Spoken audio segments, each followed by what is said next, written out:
Fashion designer company మింత్రాపై ED case నమోదు చేసింది. ఫేమా ఉల్లంఘన జరిగినట్లు ఆ కేసులో ఈడీ పేర్కొంది.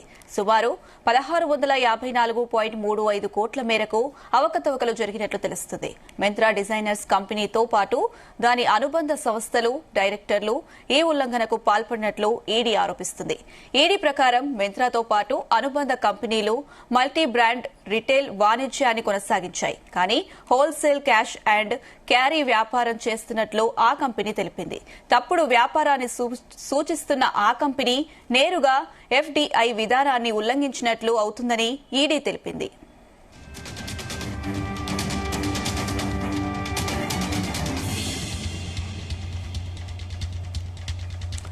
ఫ్యాషన్ డిజైనర్ కంపెనీ మింత్రాపై ఈడీ కేసు నమోదు చేసింది.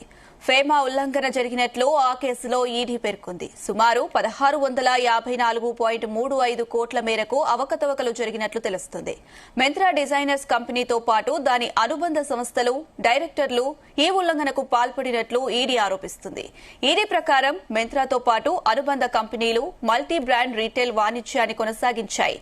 కానీ హోల్సేల్ క్యాష్ అండ్ క్యారీ వ్యాపారం చేస్తున్నట్లు ఆ కంపెనీ తెలిపింది. తప్పుడు వ్యాపారాన్ని సూచిస్తూ ఆ కంపెనీ నేరుగా ఎఫ్డీఐ విధానాన్ని ఉల్లంఘించినట్లు అవుతుందని ఈడీ తెలిపింది.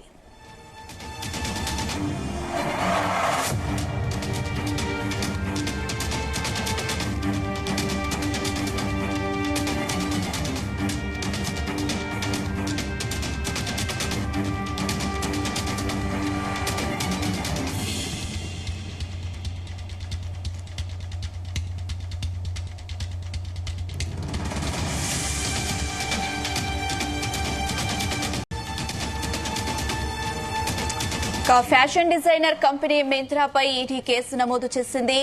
ఫేమా ఉల్లంఘన జరిగినట్లు ఆ కేసులో ఈడీ పేర్కొంది. సుమారు 1654.35 కోట్ల మేరకు అవకతవకలు జరిగినట్లు తెలుస్తుంది.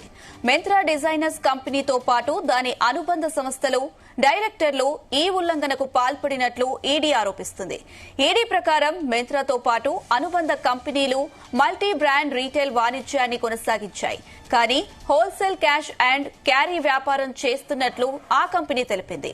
తప్పుడు వ్యాపారాన్ని సూచిస్తున్న ఆ కంపెనీ నేరుగా ఎఫ్డీఐ విధానాన్ని ఉల్లంఘించినట్లు అవుతుందని ఈడీ తెలిపింది.